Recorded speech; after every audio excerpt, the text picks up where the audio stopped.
오늘 하나님께서 우리에게 주시는 말씀은 출애굽기 20장 16절 말씀입니다.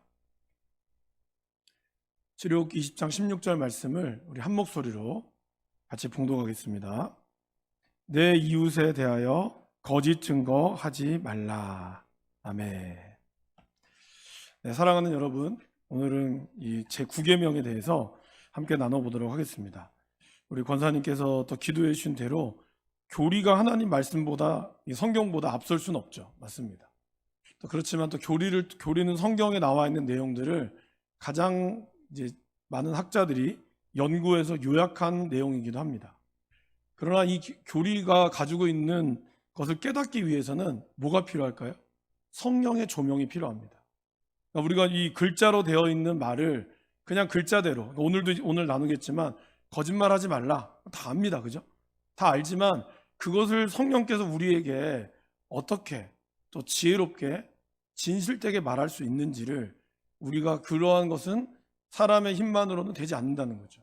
그렇기 때문에 우리가 이 말씀을 통해서 하나님의 지혜와 성령께서 우리를 깨닫게 하는 이 모든 것이 어우러졌을 때 이 교리가 여러분의 삶을 풍성하게 된다라는 것입니다. 그래서 우리는 교리를 알고 있어야 되지만 교리적이 되어서는 안 되죠. 이 교리를 통해서 저와 여러분들의 삶이, 말씀이 더 분명하게 나에게 말씀이 임할 수 있는 그러한 시간이 되기를 간절히 바랍니다. 자, 이제 제9계명 76, 77, 78 세 개의 문항을 함께 나눌 때 제가 질문을 드리면 여러분들은 함께 질문에 답해 주시기를 바라겠습니다. 제9계명은 무엇입니까? 제9계명은 내 이웃에 대하여 거짓 증거, 거짓의 증인하지 되지 말라입니다. 제9계명이 명하는 것은 무엇입니까? 제9계명이 명하는 것은 특히 증거할 때 사람과 사람 간의 진실을 보존하고 증진하며 우리 자신과 이웃의 선한 이름을 보존하고 증진할 것을 명합니다. 제9계명이 금하는 것은 무엇입니까? 제9계명은 진실에 위배되는 것이나 우리 자신과 이웃의 선한 이름을 손상하는 것은 무엇이든지 금합니다. 네. 몇 가지 좀 재밌는 이야기를 좀 드리고 시작할까 합니다. 아이 셋이 학교를 가다가 돈 1,000원을 주었습니다. 근데 이 1,000원은 이제 동전이 없다 보니까 300원, 300원, 400원 나누기도 그렇고, 그렇다고 해서 330원 나누기도 애매하고, 그래서 가장 거짓말을 잘하는 아이에게 이 돈을 주자고 얘기를 한 거예요. 그러니까 한 아이가 이렇게 얘기했어요. 우리 아버지는 바람이 세게 불어서 지리산이 쓰러진다고 지게 작대기 들고 밭으로 나갔다? 얘기를 한 거예요. 둘째 아이가 이렇게 얘기한 거예요. 우리 어머니는 날이 가물다고 열맞이기에 오줌 누러 나갔다? 이렇게 얘기한 거예요. 그러니까 세 번째 아이가 우리 누나는 장마가 길다고 바늘실 가지고 찢어진 하늘을 꿰매러 나갔어. 큰 소리를 친 거예요. 그러니까 각자 자기의 거짓말이 진짜인 것처럼 이야기를 하니까 도저히 안 되겠다. 우리 선생님한테 가자. 선생님한테 가서 이 각자 얘기를 또 막 했어요. 그러니까 선생님이 이 아이들이 누가 진짜 거짓말이냐 이거를 얘기하시진 않고 엄청 꾸짖는 거예요. 이것들 학교에서 거짓말하지 말라고 가르쳤더만 거짓말하려고 배웠어? 이 선생님은 한 번도 거짓말하지 않았어? 얘기를 한 거예요. 그 애들이 동시에 눈을 들면서 야, 이 돈은 선생님 거다. 선생님 돈을 드렸다는 거예요. 그러니까 사람이 평생에 한 번도 거짓말을 하지 않았다는 것이 그만큼 큰 거짓말이 없다는 거죠. 그죠? 여러분 어떠십니까? 한 번도 거짓말 안 하고 사셨습니까? 네, 아마 그러긴 쉽지 않을 겁니다. 그죠? 이 사람이 실제로 실험한 얘기를 좀 드리면, 미국에서 2002년 매사추세츠 대학교의 심리학과 교수님께서 거짓말과 관련된 실험을 한 거예요.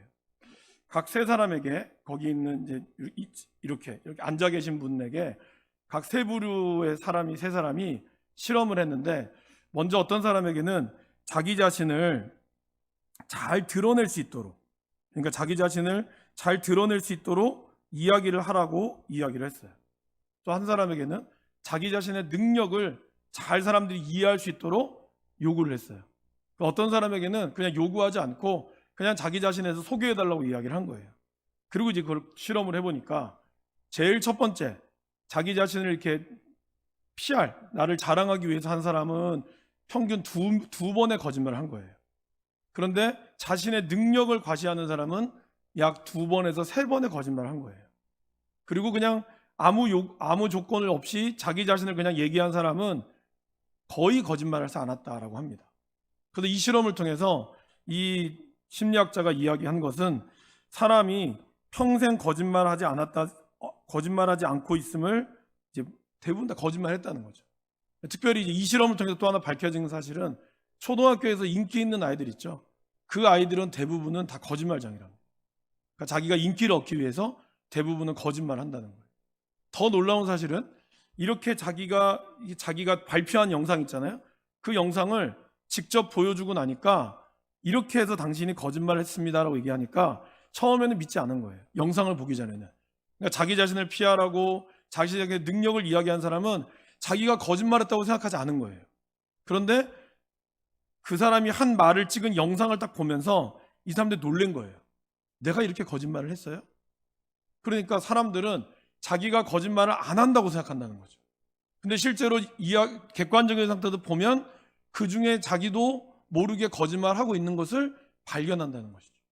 그래서 이 학자가 사람은 생각하는 존재, 호모사피엔스가 아니라 위증하는 존재, 호모 팔락스다라는 것을 정의를 내렸다고 합니다. 그러니까 인간이 아무리 생각하고 이야기한다고 하지만 결국에는 그 안에는 자기 자신도 속이게 되는 그런 위증하는 인간의 모습을 보여주고 있다라는 것을 이야기합니다. 마지막으로 이건 한국에 관련된 이야기인데 좀 오래된 얘기긴 하지만 2007년도에 대법원과 일본의 어떤 법정을 비교를 했는데 우리나라가 위증죄 있죠? 이 거짓말하는 위증죄가 우리나라는 1198명이 했다면 일본은 5명밖에 안 한 거예요. 그러니까 한국이 인구 구성비를 감안했을 때 671배나 더 했다는 겁니다. 무고죄는 우리나라는 2965명이 한 반면 일본은 2명밖에 안 했다는 겁니다. 사기죄는 우리나라는 5386명을 했는데 일본은 8269명을 했답니다. 거의 6배에 달하는 것을 한국이 위증죄와 무고죄와 이게 있다는 겁니다. 여러분 어떻게 생각하십니까? 사실 대한민국 사회에서 이 거짓말도 능력이다. 이것이 대한민국 사회에서 알게 모르게 통용되는 언어예요. 장사를 하려면, 무엇을 하려면 적당한 거짓말은 필요하다.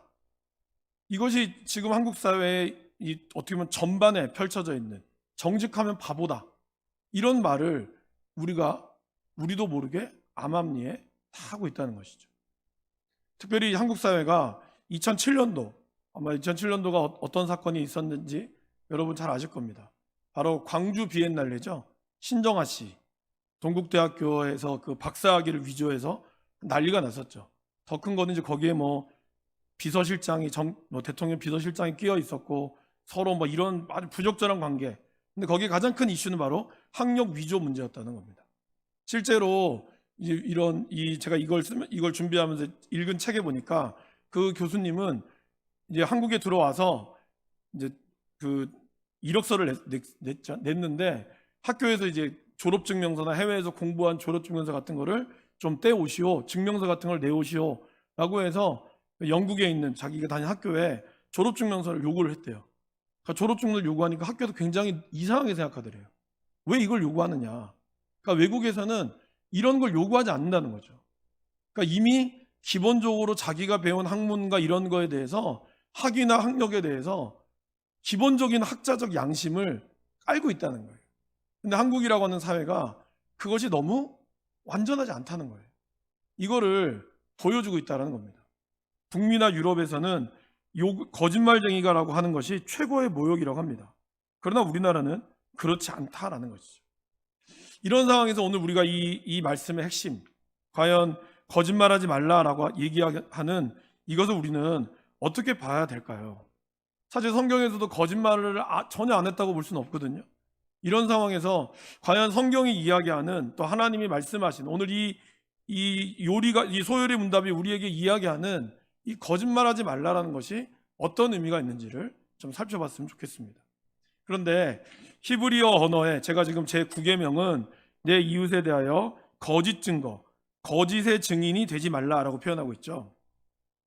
히브리어로 보면은 거짓 증거하지 말라는 뜻이 아니라 사실은 거짓의 증인이 되지 말라는 뜻이에요. 그러니까 여러분 이게 뭐가 다를까요? 거짓말, 그러니까 이 구계명의 가장 큰 핵심은요, 거짓말을 하지 않는 게 중요한 게 아니에요. 내가 거짓의 증인이 되지 않는 게 중요하다는 거예요. 그러니까 어떤 것을 하고 안 하고의 문제가 아니라 인간의 존재가 어떠한 존재가 되어야 하느냐가 더 중요하다는 거예요. 자, 이걸 좀 쉽게 이야기해 보면요, 여러분 보세요. 어떤 사람이 한 번, 두 번 거짓말을 하잖아요. 그러면 세 번째 진실을 이야기했을 때 우리가 그 사람의 진실을 믿기가 쉽습니까? 어렵습니까? 어려워요. 그죠? 이 사람이 아무리 진실을 이야기해도 앞에 한 몇 번의 거짓말을 했기 때문에 그 다음은 이 사람이 한 말이 진실이라 할지라도 이 사람의 존재 자체가 우리는 거짓을 여겨진다는 거죠. 그죠? 그러니까 오늘 이 말씀을 그럼 거짓말 안 하면 되겠네? 이게 문제가 아니라 나의 존재 자체가 거짓의 증인이 되지 않아야 한다는 거예요. 이것을 이야기하고 있다는 것이죠. 그리고 이 거짓의 증인이 되지 말아야 될 이유 중에 가장 중요한 이유는 뭘까요? 오늘 77문과 78문을 잘 읽어보시면요, 우리가 증거할 때 특별히 사람과 사람 간의 진실, 그리고 이웃, 그리고 78문도 이웃으로 나와 있죠. 지금 우리가 6계명, 7계명, 8계명, 5계명부터 내 부모를 공경하라, 6계명에 간음하지 말라, 살인하지 말라, 도적질하지 말라, 이 모든 것이 결국에는 누구와 관계가 있는 거죠? 나 자신과도 관계 있지만 이웃과 관계가 있는 거예요. 그러니까 이 공동체와 관계가 있다는 거예요. 결국 거짓의 증인이 된다라고 하는 것은 이것으로 인하여 공동체가 깨지게 되는 것을 우리 하나님은 위험하게 처하고 있다는 것이죠. 그러니까 여러분들은 그냥 쉽게 농담이야 할지 모르는 일들이 그것이 그 사람에게 거짓의 증인으로 밝혀지기 시작한, 거짓의 증인이란 존재로 우리 뇌리에 박히면 사람이란 존재가 얼마나 무섭습니까? 한번 각인되면 쉽게 바뀌지가 않아요. 그래서 왜 우리가 첫인상이 중요하다는 말을 하잖아요. 한번 그 사람의 첫인상이 참 이렇게 안 좋게 가면은 이게 바뀌기가 쉽지가 않다는 거죠. 마찬가지로 어떤 사람에게 어떻게 비춰지느냐, 공동체 안에서 이 사람이 어떻게 비춰지느냐에 따라 이 사람이 실제로 회개하고 돌아섰어도 여전히 우리 안에는 그 사람에 대한 마음이 찝찝한 마음이 있다는 거예요. 그렇기 때문에 오늘 이 말씀의 가장 큰 중요한 핵심은 뭐느냐, 거짓말을 하느냐 안 하느냐의 문제를 넘어서서 우리의 존재가 거짓의 증인이냐 그렇지 않느냐로 결정된다라는 것입니다. 근데 이것은 인간이 가지고 있는 뭘까요? 연약함이라는 거예요. 그걸 우리가 또 인정할 수 있어야 한다는 것이죠. 전도서 7장 29절 말씀에 이렇게 얘기했죠. 하나님이 사람을 정직하게 지었으나 사람이 많은 꾀를 내었다. 이게 전도서 7장 29절의 말씀이죠. 그러니까 하나님은 기본적으로 우리에게 정직하게 만들었어요. 그러나 죄가 들어옴으로 인해서 우리 자신은 그것으로 인해 꾀를 부리게 되는, 하나님을 속이려고 하고 때로는 나 자신도 속이려고 하고 내 이웃을 속이려고 하는 거예요. 그것이 선의의 거짓말이 될 수도 있고 악한 거짓말이 될 수 있지만 이러한 거짓말들은 우리도 알게 모르게 하게 되는 모습이 있다라는 겁니다. 그래서 이거는 어느 누구나, 저도 마찬가지고 우리 모두 다 인간이라면 누구나 그런 습성을 가지고 있다라는 것을 알고 있어야 합니다. 그래서 인간의 악함이면서 동시에 인간의 어쩔 수 없는 연약함 때문이라는 것이죠. 그러면 악하고 연약하기 때문에 어쩔 수 없다 이렇게 넘어가면 될까요? 그러면 사실 우리는 안 믿는 사람과 똑같은 거죠. 인간이 그냥 그렇게 우리는 숙명적으로, 그럼 뭐 인간이 한두 번 거짓말 할 수도 있는 거지, 뭐 그거 가지고 좀 이렇게 잘 넘기면 되지, 왜 이렇게 빡빡하게 울어, 인간은 다 그런 거 아니야? 이렇게 얘기해버리면 사실 할 말이 없어요. 그러나 저와 여러분들은 십자가 아래 그 은혜를 받았고 하나님의 형상을 따라 닮아져가는 과정인 거죠. 그죠? 그러니까 우리는 그걸 성화라고 하잖아요. 그러니까 우리는 그러한 과정 가운데 있기 때문에 넘어질 수 있고 실수할 수 있지만, 그래서 그것으로 인해 내가 좌절해서는 안 되고, 그럼에도 불구하고 우리는 끝까지 정직하려고 나아가는 모습이 필요하다는 거예요. 그리고 거기에 하나님의 은혜를 구하고 하나님의 말씀에 우리의 양심을 하나님이 만져주시고 우리의 모습을 건드려가는 그런 모습이 우리에게 필요하다라는 것입니다. 이러한 관점에서 우리가 거짓말을 하지 말아야 된다는 것을 잘 살펴볼 수 있기를 바랍니다. 첫 번째, 이 제9계명의 핵심은 결국 사람의 명예에 대한 가치예요. 결국 내가 거짓말을 한다는 것은 내 자신에 대한 명예에도 문제도 있고, 내가 다른 사람을 향하여 거짓 증언을 한다거나 아니면 고의로 하는 것도 또한 그 사람의 명예를 실추시키는 그러한 모습이 된다라는 거죠.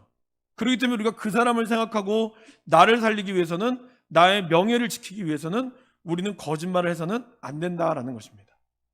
그런데 기독교 윤리학에서는요, 이 거짓말에 대한 것이 4가지의 거짓말이 전통적으로 다루고 있습니다. 첫 번째는 이웃에 해를 끼치는 악의의 거짓말, 두 번째는 유머 목적의 거짓말, 세 번째는 예의상의 거짓말, 네 번째는 불가피한 거짓말이 있습니다.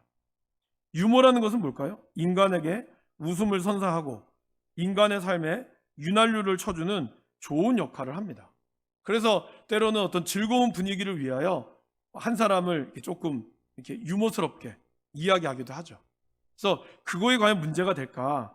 상대방이 이러한 유머에 대한 부분들의 거짓말이 용납이 될 수 있을까? 이것이 기독교 윤리학적으로 접근하는 거예요. 근데 유머에도 이제 구사의 한계가 있죠.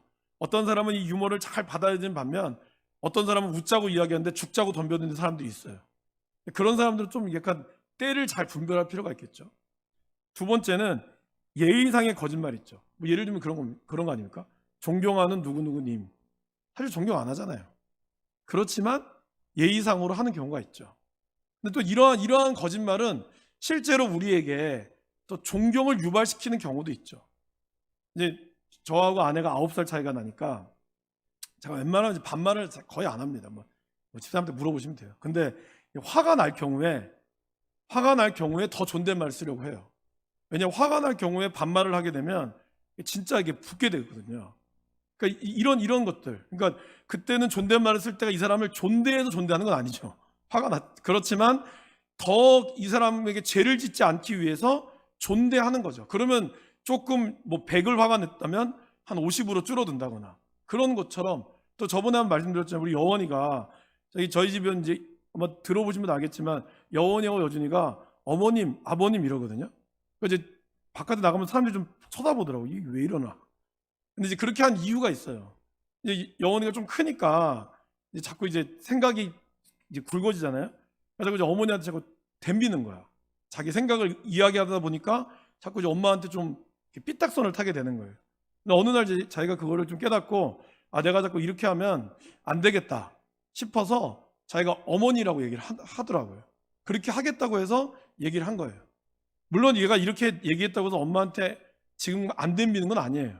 하지만 그래도 이 말을 하니까 저희들도 좀 조심하게 되고 아이도 조심하게 되는 경우들이 있는 거죠.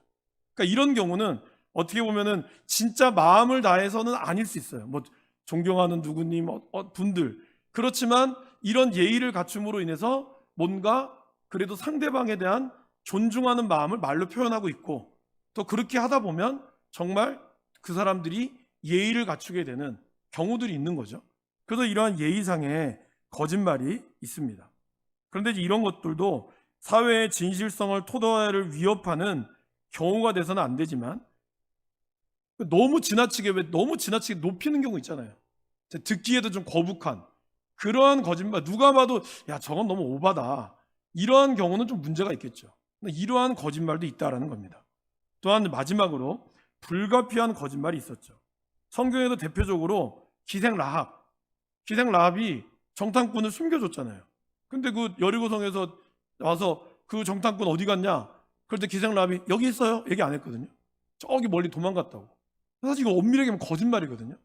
근데 야고보서 2장 5절에 보면 이것을 거짓말로 했다기보다는 믿음으로 이 사람을 구했다라고 평가를 해요. 그리고 출애굽기 1장에 보면은 산파 기억나시죠? 산파들이 남자아이를 보면 다 죽이라고 했죠. 태어나거든. 그런데 산파가 안 죽였어요. 그러니까 그 애굽에서 그러잖아요. 왜 안 죽였어? 근데 이게 산파 거짓말한 거잖아요. 이스라엘의 여인들은 힘이 세서 내가 받으러도 가기 전에 아이를 숨풍숨풍 놓는다고. 그래서 못 죽였다고. 그 말에 대해서 분명히 거짓말이거든요.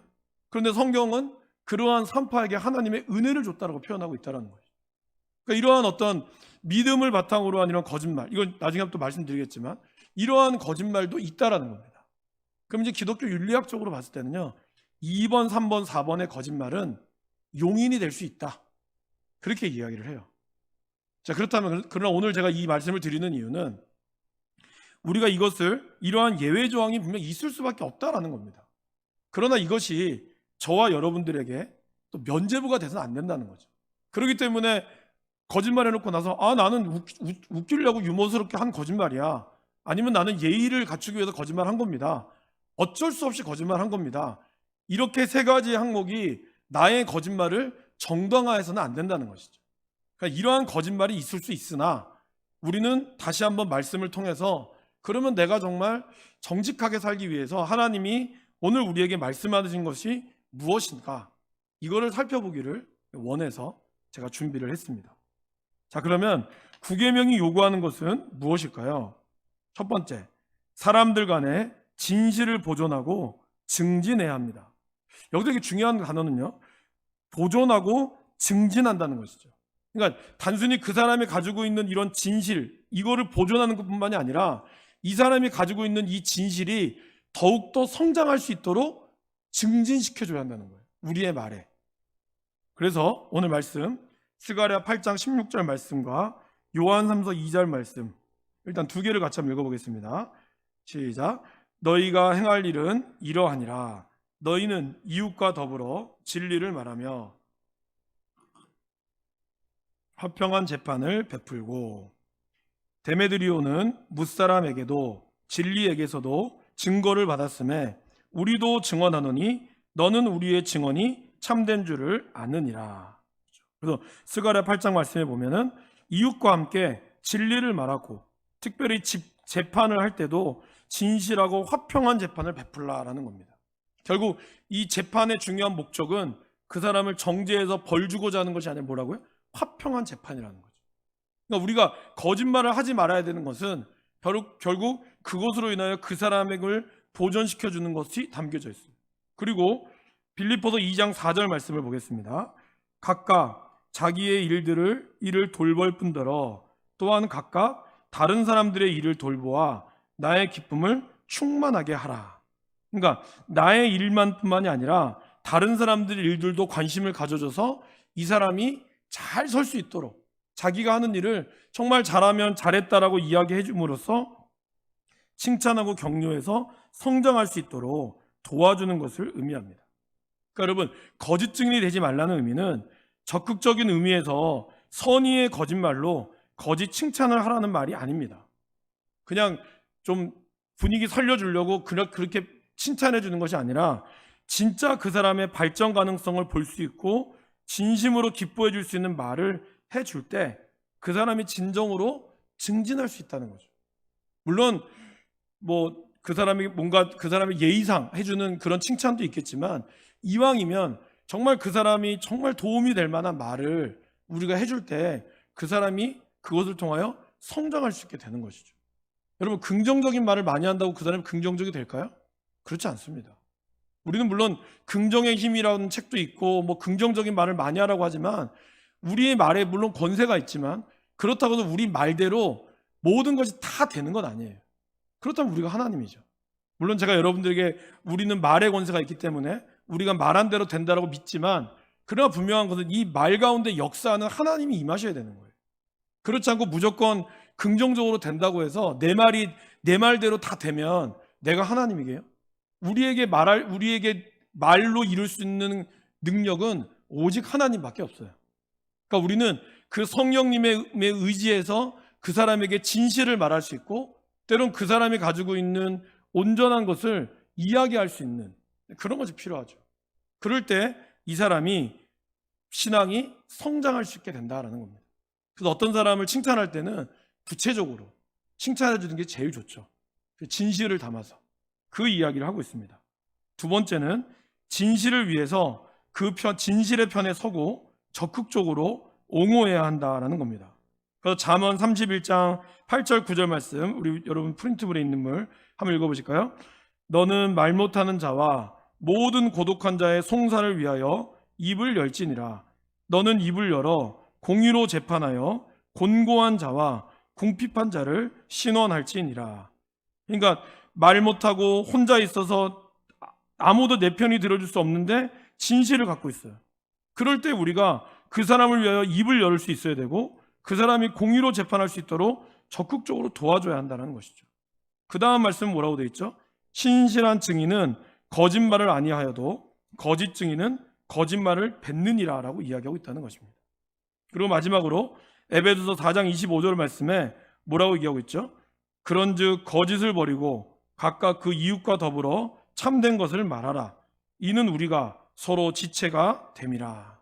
그러니까 우리가 정말 지체가 되기 위해서는 진실한 마음이 필요하다라는 것입니다.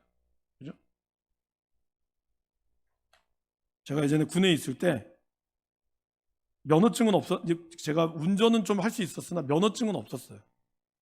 그러다 보니까 교회에 봉고차가 있었거든요.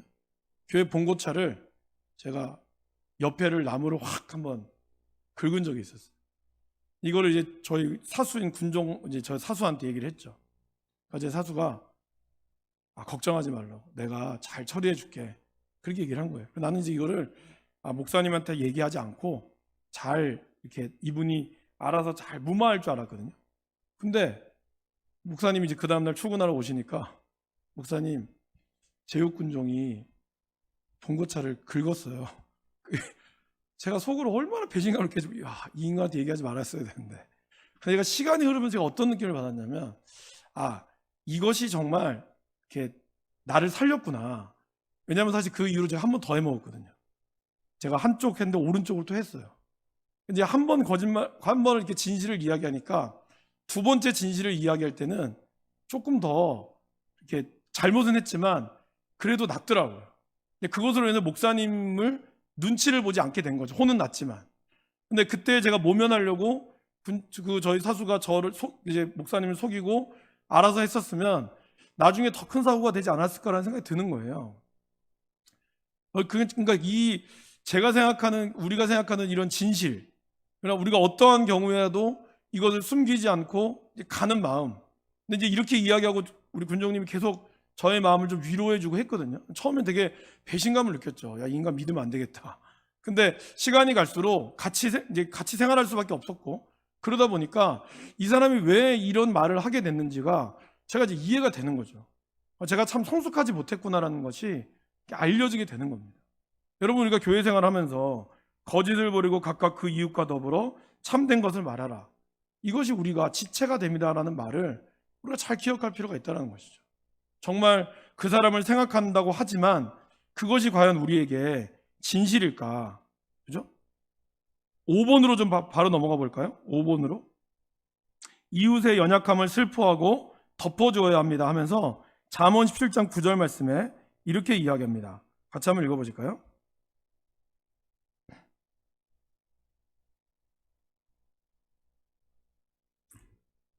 네. 그러니까 허물을 덮어준다고 하면서 계속해서 뭐가 때가 될 때마다 이야기하는 거야.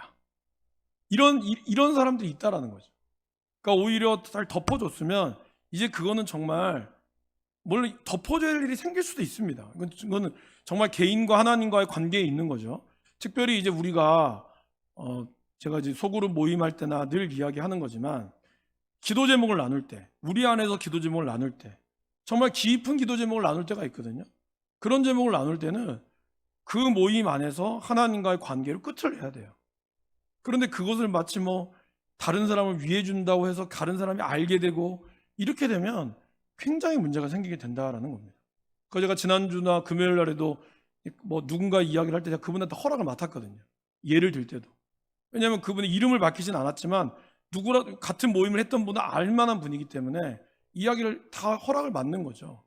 마찬가지로 우리가 누군가의 허물을 덮는다거나 이야기를 할 때는 이거는 반드시 결국 그 사람의 삶과 연관되어 있기 때문에 우리가 그걸 잘할 필요가 있다는 거예요. 근데 이제 교회를 다니시는 분들이 또 기도를 많이 하시는 분들이 가끔 그런 실수를 많이 해요. 기도해 준다고 해놓고 다른 사람한테 기도 제목을 이야기해 준다고 다 이야기를 해버려요. 물론 그 마음이 악의가 없다는 건 알아요. 하지만 그렇게 됨으로써 기도가 잘못하면 그 사람의 허물을 들춰내는 그런 모습이 될 때가 많다라는 거죠. 그러면 나중에 기도 제목을 내라고 할 때 사람들이 기도 제목을 내지 않습니다. 그럼 이제 우리는 피상적인 기도밖에 못하는 거죠. 그러면 그 기도는 생명력이 없어요, 여러분. 하나님은 모든 걸 알지만 그럼에도 불구하고 하나님은 그 모든 것을 듣기를 원하시거든요. 왜? 인격적인 분이시기 때문에. 그래서 저와 여러분들이 특별히 뭐 선교회 모임을 할 때라든지 아니면 구역 모임을 할 때라든지 소그룹 모임을 할 때는 기도의 제목을 나눌 때는 정말 진실되게 나누셔야 되지만 그것이 외부로 나가는 일에 대해 정말 됐을 때는 그 사람에게 양해를 구한다거나 아니면 하고 나서 즉시 그분에게 그 이야기를 해드려야 돼요. 그래야지 그 사람이 혹시나 받는 이런 충격을 덜하게 된다는 거죠. 그만큼 이 말이라고 하는 것이 굉장히 위험한 거거든요. 그것을 우리가 잘 기억할 필요가 있다는 겁니다. 자, 3번은요. 우리의 이웃을 너그럽게 하고 그들을 살리는 것입니다. 자, 우리 같이 한번 읽어보실까요? 고린도전서 13장 7절. 모든 것을 참으며 모든 것을 믿으며 모든 것을 바라며 모든 것을 견디느니라. 결국 진리라고 하는 것은 그 사람이 진리에 도달할 때까지 참아주고 그리고 그 사람이 진리에 도달할 수 있음을 믿는 거죠. 그 사람을 믿는 것이 아니라 하나님을 믿는 거예요. 하나님께서 그 사람이 반드시 진리 가운데 돌아올 것을, 하나님이 그렇게 역사할 것을 믿고 우리는 기다리고 견디어 주는 거예요. 이것이 바로 거짓말을 하지 않는, 거짓을 우리가 미워하게 되는 것을 이야기하고, 그다음에 야고보서 2장 25절 있죠. 아까 말씀드린 기생 라합이 사자들을 접대하여 다른 길을 가게 할 때에 행함으로 의롭다 하심을 받은 것이 아니냐. 여러분, 성경에서 나오는 진실은요, 단순히 거짓말하지 말라를 넘어서는 거예요. 여기서 진실은요, 이웃과 여호와께 대한 충성입니다. 지금 라합이 거짓말 했다 안 했다의 문제가 아니라 라합이 이거를 숨겨줌으로 인해서 자기의 목숨을 내어 놓아야 되는 상황이거든요. 만약에 거짓이 발각되면 라합과 그 모든 일종은 죽을 수밖에 없어요. 근데 자기 살자고 정탐꾼을 내어놓을 수는 없었던 거예요. 왜? 라합이 보니까 하나님이 진짜였거든. 지금까지 자기가 믿어왔던 모든 신이 가짜란 걸 알았다는 거예요. 그래서 정탐꾼을 숨겨주고 나서 라합이 뭐라고 고백합니까? 정탐꾼에게 내가 하나님을 보니, 개역 한글에 이렇게 나오죠. 하나님은 상천하지의 하나님이라고. 그러면서 요단강 건너서 있었던 바산왕 옥에게 했던 일과 홍해바다를 건넌 일을 듣고 내 마음이 녹았다고. 그러니까 어떻게 보면 라합은 그동안 거짓말 가운데 살았던 거예요. 그런데 어느 날 하나님의 이야기를 듣고 진짜 하나님이 무엇인지를 알았다는 것이죠. 그리고 이것은 뭐예요? 내가 이 사람을 구해주는 거에 내 목숨을 걸 만한 가치가 있다. 그 가치가 있었기 때문에 그는 기꺼이 자신의 목숨을 내놓으면서 거짓말을 한 거예요. 오늘 우리가 여러분들이 만약에 무엇을 해서 거짓말할 수 있다면 그 거짓말이 여러분들의 목숨을 내놓을 만큼 값어치가 있는가를 생각하셔야 된다는 거죠. 그리고 그것에 대한 결과는 하나님이 분명한 복으로 임하신다는 거예요. 그래서 두 번째 보세요. 산파가, 읽어보실까요? 산파가 바로에게 대답하되 히브리 여인은 애굽 여인과 같지 아니하고 건장하여 산파가 그들에게 이르기 전에 해산하였더이다 하매 하나님이 그 산파들에게 은혜를 베푸시니 그 백성은 번성하고 매우 강해지니라. 결국 산파도 그 당시에 주권자의 왕의 명령을 어기고 했잖아요. 자기의 목숨을 낼 만큼 값어치가 있다는 것을 그는 알았다는 거예요. 그러니까 내가 한 거짓말이 나의 목숨에 위협이 될 만큼의 값어치가 있느냐, 그 정도로 내가 소중한 가치가 있느냐, 그러한 증인의 삶을 사느냐, 이게 되게 중요하다는 거죠. 여러분, 하나님은 우리를 증인으로 부르셨죠. 증인으로 불렀다는 것은 두 가지 의미가 있습니다. 내가 본 것과 들은 것을 그대로 전하라 라고 하는 뜻이 있지만, 증인의 또 다른 헬라어 단어의 뜻은 뭐죠? martyr. 저를 따라 해보실까요? martyr. 네, 이게 뭘까요? 순교자라는 뜻이 있어요. 결국 주님의 증인이 되라, 복음의 증인이 된다는 말은 네가 예수의 부활을, 당신이 예수의 부활, 십자가의 죽음과 부활에 대한 사건을 증언하시오. 또 다른 말로는 이 증언으로 인해 당신의 목숨이 잃을 수 있음을 인정하십니까? 네, 인정합니다. 그래서 내가 주님의 증인된 삶을 살겠습니다. 이 두 가지 의미가 담겨져 있는 거예요. 그러니까 하나님은 우리를 증인의 삶을 살았기 때문에 이 증인은 곧 내가 느끼고 본 바에 대해서 분명하게 이야기할 수 있어야 되고 그거에 목숨을 걸 만한 가치가 있어야 한다는 것이죠. 그러기에 기생 라합과 산파는 그러한 목숨을 걸면서까지 자기의 목숨을 파면서 이야기했다는 것입니다. 이것이 진짜 우리가 정말 거짓말을 해야 된다면 해야 되는 이유가 거기 있다는 거죠. 그렇지 않다면 우리는 모든 상황에서 진리 가운데 말해야 한다는 겁니다. 네 번째는 이웃의 명성을 존중하고 기뻐해야 된다라는 것을 이야기합니다. 그래서 요한 3서 3절 4절은 형제들이 와서 내게 있는 진리를 증언하되 내가 진리가 안에서 행한다 하니 내가 심히 기뻐하노라. 그러니까 그 사람이 진리를 증언하는 것에 기뻐했고 내가 내 자녀들이 진리 안에서 행한다 함을 듣는 것보다 더 기쁜 일이 없다고. 이 말은 뭐예요? 다른 사람이 진리 가운데 거하고 잘 되는 것에 대해서 내가 진심으로 존중해주고 기뻐할 수 있는 것. 그 사람이 거짓말하지 않는다는 거예요. 근데 사람은 사촌이 땅을 사면 배가 아픈 존재라는 거죠. 그러니까 남이 잘 되는 거를 잘 못 봐요. 이게 참 어려운 거죠. 그래서 내가 그런 말 있죠. 내가 너는 잘 되게는 못해도 못 되게는 할 수 있다고. 그렇게 나쁜 힘부 갖고 있는 사람이 있죠. 내가 너 하나 잘해주지는 못해도 너 하나 죽이는 건 어렵지 않다고. 거짓말 한번 슬 던지면 되거든요. 그냥 그 사람 글쎄 딱 이 한마디만 던지면 그때부터 뭐가 돼요? 뭐가 있나? 나 아무 말 안 했어. 그냥 딱 요 말 한마디로 그 사람이 하루아침에 확 떨어질 수 있게 된다는 거죠. 그만큼 사람의 이 진실, 이 뒷부분도 나오겠지만 결국 그러한 모습이 우리들이 거짓말하게 되는 거예요. 그죠?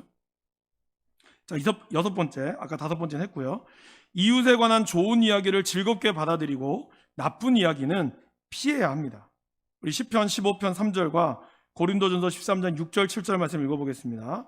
그의 혀로 남을 허물하지 아니하고 그의 이웃에게 악을 행하지 아니하며 그의 이웃을 비방하지 아니하며 불의를 기뻐하지 아니하며 진리와 함께 기뻐하고 모든 것을 참으며 모든 것을 믿으며 모든 것을 바라며 모든 것을 견디느니라. 그죠? 그러니까 사랑은 진리를 기뻐하지 않아요.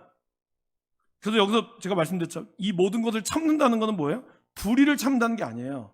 불의에서 이 사람의 진리로 돌아올 때 여러분 원래 불의했던 인간이 진리로 돌아온다는 것이 금방 갑자기 뭐 호떡 뒤집듯이 쉽습니까? 쉽지 않습니다. 그죠? 우리들이 하나님의 자녀가 돼서 구원함을 받았지만 여전히 우리 안에 죄성이 있기 때문에 야곱에서 이스라엘로 바뀌었지만 그죠? 32장에서 야곱이 야복강가에서 하나님 만나고 이스라엘로 바뀌었어요. 그러면 그때부터 야곱이 한 번도 거짓말하지 않고 살았습니까? 아닙니다. 형 속이고 또 다른 데로 갔다가 계속 야곱과 이스라엘이 반복됐잖아요. 우리들도 그럴 수 있다는 겁니다. 저도 마찬가지고. 그것을 우리가 계속해서 야곱과 이스라엘의 우리의 모습이 늘 교차된다는 거예요. 어떨 땐 야곱 갔다가 어떨 땐 이스라엘 갔다가 이런 모습을 그러나 우리가 진리로 가까이 가는 것을 어떻게 하라고요? 참고 믿으며 바라며 하나님 저 사람이 진리 가운데 설 줄 내가 기대합니다. 바랍니다. 그리고 그걸 견디어주고 기다려주는 모습이 필요하다는 것이죠. 한 번 그렇게 해서 실패했다고 너는 교회 다니는데도 여전히 거짓말한다고 그렇게 해서 그 사람을 정지하는 것이 아니라 또 기다려주고 물론 거짓말한 걸 또 지적해줘야죠. 얘기해주고 그러면서 세워가는 게 중요하다라는 겁니다. 그리고 누군가를 험담할 때 나쁜 이야기는 피하고 그 자리를 떠나야죠. 여러분 같이 이번에 어젠가 이루가 교통사고 내서 그 뉴스 보셨어요? 근데 그 옆에 동승한 사람에 대해서도 처벌을 묻는다잖아요. 왜 그럴까요? 음주운전을 했는데 왜 너는 이 사람이 음주운전한 걸 알면서도 왜 가만히 있었느냐? 왜 탔느냐? 말려야지. 그러니까 음주운전 사고가 나면 이 음주운전 낸 사람도 문제지만 그 옆에서 음주운전을 가만히 방조한 사람도 방조죄로 처벌을 받는 거예요. 마찬가지로 누군가가 험담을 했을 때 험담은 이 사람만 했다고 하지만 그 얘기를 나도 듣고 속으로 내가 동조했다. 그래 맞아. 이러면 나도 하나님 앞에 섰을 때 너 그때 동조했잖아. 이렇게 이야기한다는 거예요. 그래도 여자분들이 막 이야기할 때 화장실 다 같이 가잖아요. 혹시 나빠지면 다 얘기할까 봐. 그러지 않죠? 이거 우리가 조심해야 한다는 거예요. 특히 교회 공동체 안에서 누군가를 이야기할 때 시작은 이렇게 해요. 아이고 걱정돼 죽겠어 이러면서 시작하는 거예요. 그러니까 진짜 걱정하는 것 같은데 하고 험담이야. 그 사람 잘 돼야 되는데 이야기하는데 그럼 험담이야. 이런 이야기를 조심해야 돼. 잘 돼야 되는 거 알면 돈을 주든지 아니면 뭔가 좀 해주든지 그런 말을 못하면서 왜 그렇게 험담을 하냐고. 이런 걸 조심하셔야 돼요, 여러분. 근데 우리는 참 완벽하지 않기 때문에 그런 이야기들을 우리가 서로 잘 웃으면서 고쳐주는 지혜도 필요하다라는 겁니다. 7번 보겠습니다. 고자질과 아첨과 중상하는 사람들을 멀리 해야 됩니다. 특별히 뭐 비슷한 말이지만 북풍이 비를 일으킴 같이 참소하는 혀는 사람의 얼굴에 분을 일으킨다는 겁니다. 그래서 사람을 참소한다는 것은 이간질한다는 뜻이거든요. 잠언 26장 24절은 원수는 입술로는 꾸미고 속으로는 속임을 품는다는 거죠. 그러니까 겉으로는 좋게 이야기하면서 실제로는 속을 품고 있고 자기의 이웃을 은근히 헐뜯는 자를 내가 멸할 것이요 눈이 높고 마음이 교만한 자를 내가 하나님이죠 용납하지 아니하리로다. 그리고 8번에 우리의 명성을 사랑하고 보호해야 됩니다. 그러니까 우리의 이름에 스스로 먹칠하지 않도록 우리 자신을 잘 보호해야 되죠. 그래서 잠언은 뭘 이야기하고 있습니까? 같이 읽어보겠습니다. 많은 재물보다 명예를 택할 것이요 은이나 금보다 은총을 더욱 택할 것이니라. 잠언 22장 1절 말씀입니다. 그래서 여러분 우리가 정말 하나님 앞에 우리에게 남겨지는 이 그리스도인의 이 명예, 그리스도인으로서 이 자존심, 이것이 굉장히 중요하다는 것입니다. 제가 이제 저희 친구들하고 이야기할 때마다 야 목사가 돈이 없지 가오가 없냐고. 돈은 없어도 가오가 떨어지면 안 된다고. 우스갯소리지만 결국에는 목사에게 중요한 거는 돈을 얼마나 많이 벌었냐가 더 중요하지 않아요. 얼마나 영적인 권위를 가지고 말씀에 힘이 있냐, 이게 중요한 거거든요. 얼마를 받았다 이것보다는 가오가 살아야 되죠. 근데 저는 모든 크리스찬이 그래야 한다고 생각합니다. 내가 얼마를 많이 벌어서 헌금 많이 했다 이게 중요한 게 아니라 얼마나 내가 그리스도인답게 살아가는 이 권위의 모습을 보이고 있느냐. 특별히 여러분 그리스도인은 뭐죠? 하나님이 우리를 뭐로 불렀죠? 사도. 그 말은 뭐예요? 대사란, 앰버서더.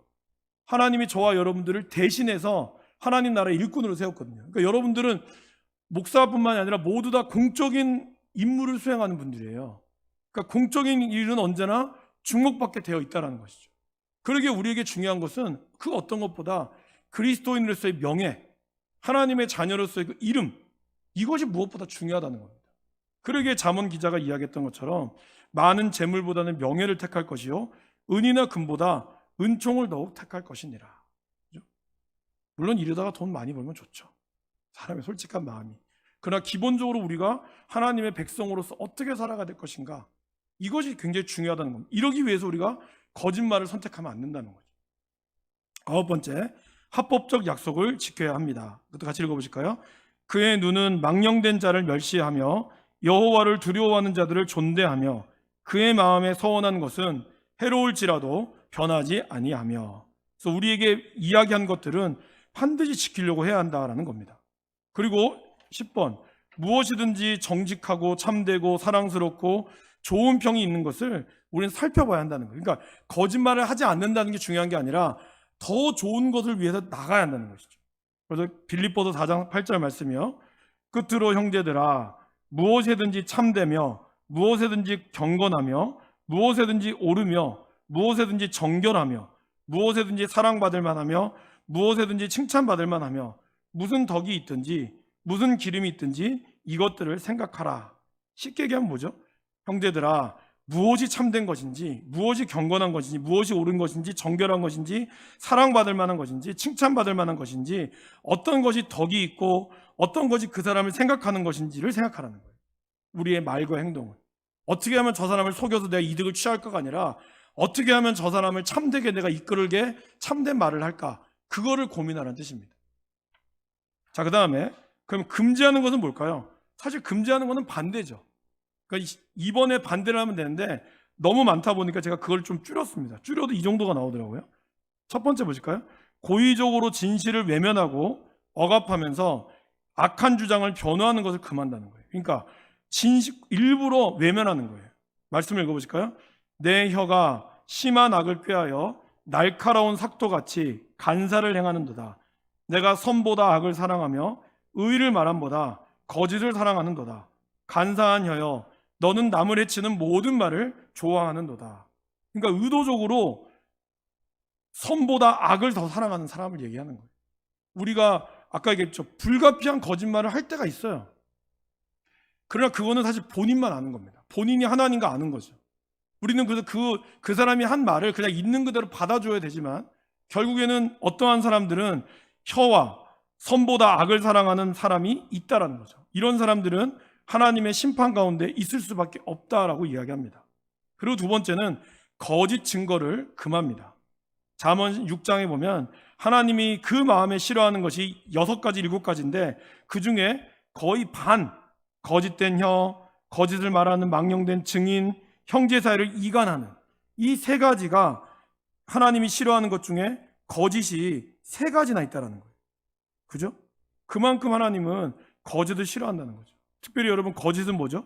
육체의 소욕으로, 갈라디아서에 보면 육체의 소욕 중에 분열하게 하는 것, 대부분의 육체의 소욕의 반 이상이 분열하게 하는 거거든요. 근데 이 분열은 결국은 거짓으로부터 나오잖아요. 부부 사이가 갈라진다거나 아니면 우리 공동체가 갈라지는 가장 큰 이유는 뭐죠?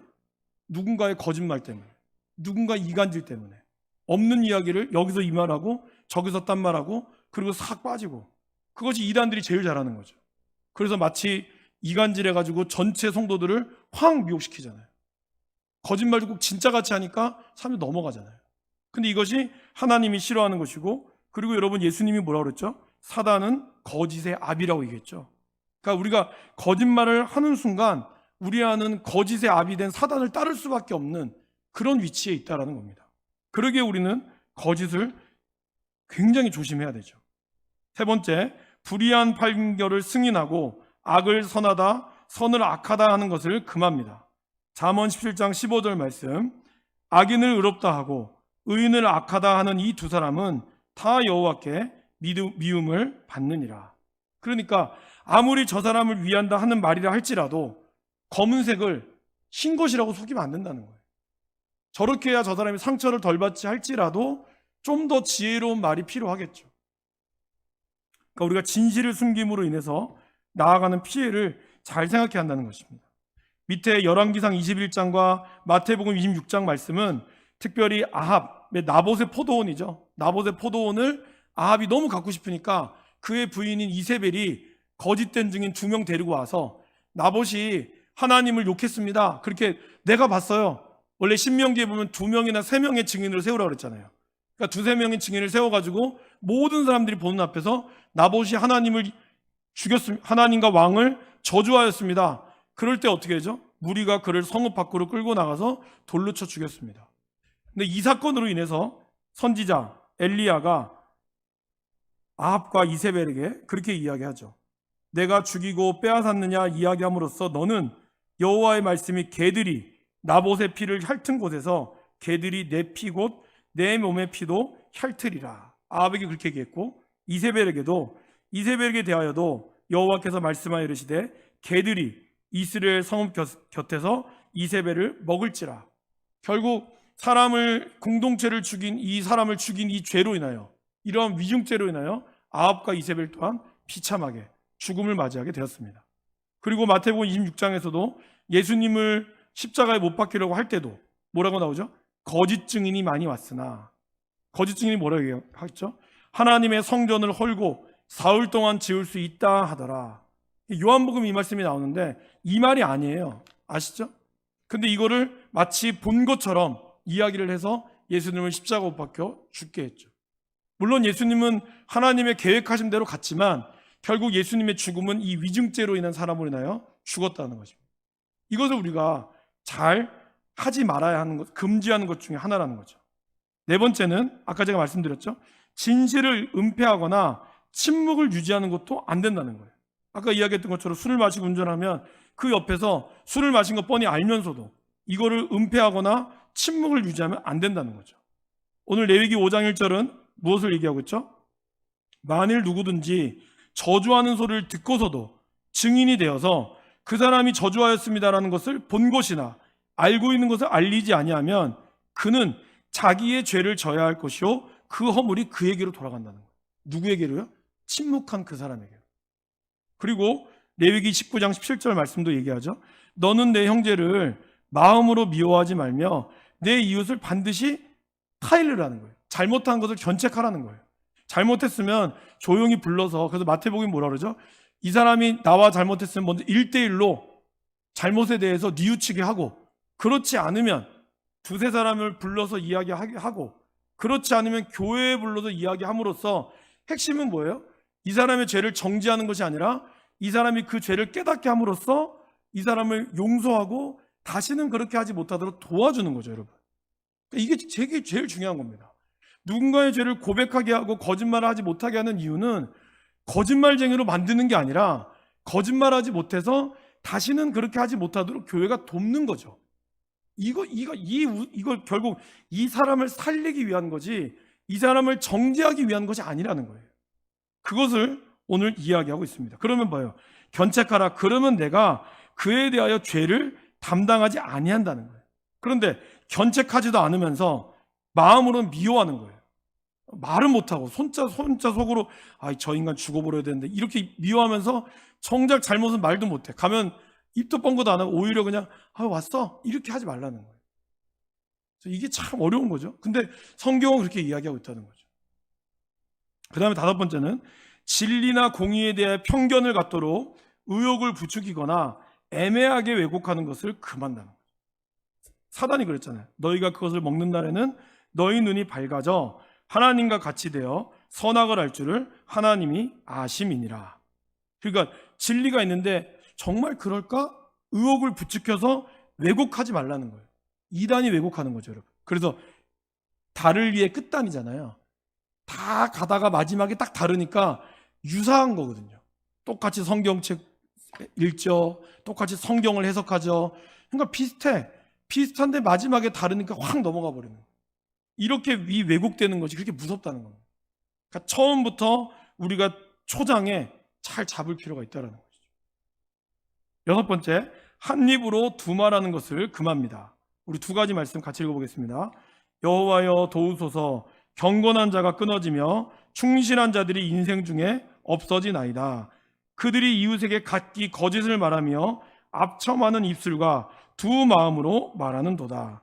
충실한 자들이 끊어지니까 그 이웃에게 거짓과 아첨하는 이 2가지의 마음이 존재한다는 거죠. 야고보서에도 똑같이 얘기하죠. 이것으로 우리가 주 아버지를 찬송하고 또 이것으로 하나님의 형상대로 지음받은 사람을 저주하나니 한 입에서 찬송과 저주가 나오는도다. 내 형제들아, 이것이 마땅하지 아니하니라. 그렇죠? 우리 입에서 두말이 나오지 않도록 우리가 참 조심해야 되죠. 그리고 마지막으로 어떤 걸 하지 말아야 될까요? 하나님께 돌려야 할 영광을 자신에게 돌리는 것을 금한다는 겁니다.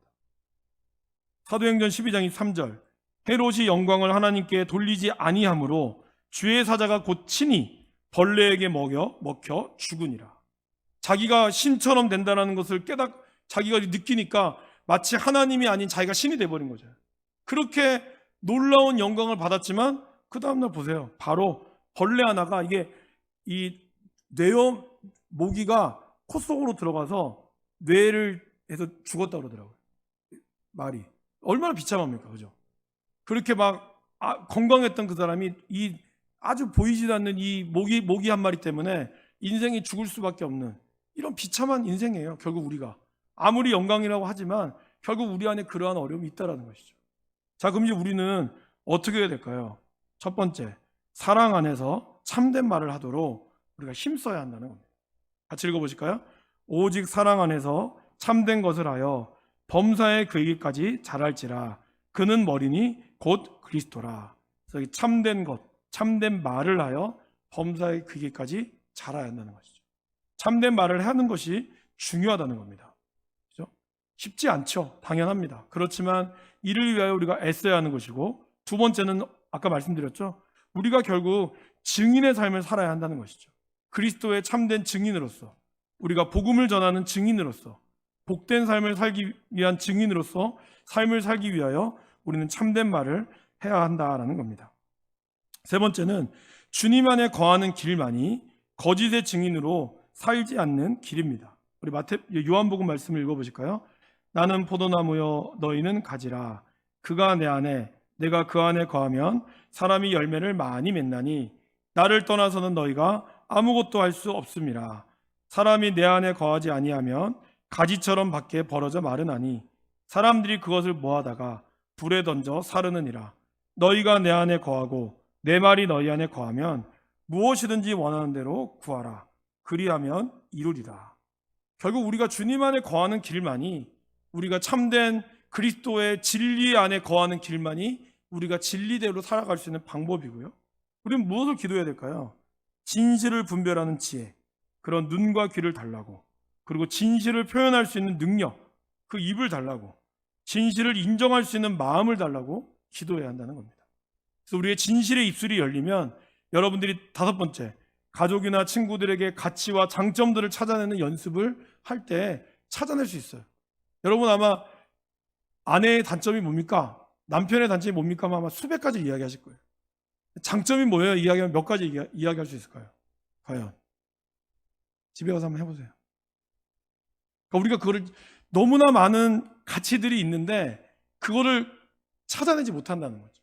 감사를 찾아내는 것처럼 우리의 눈이 뜨이면 그거를 찾아낼 수 있는 능력도 생길 수 있습니다.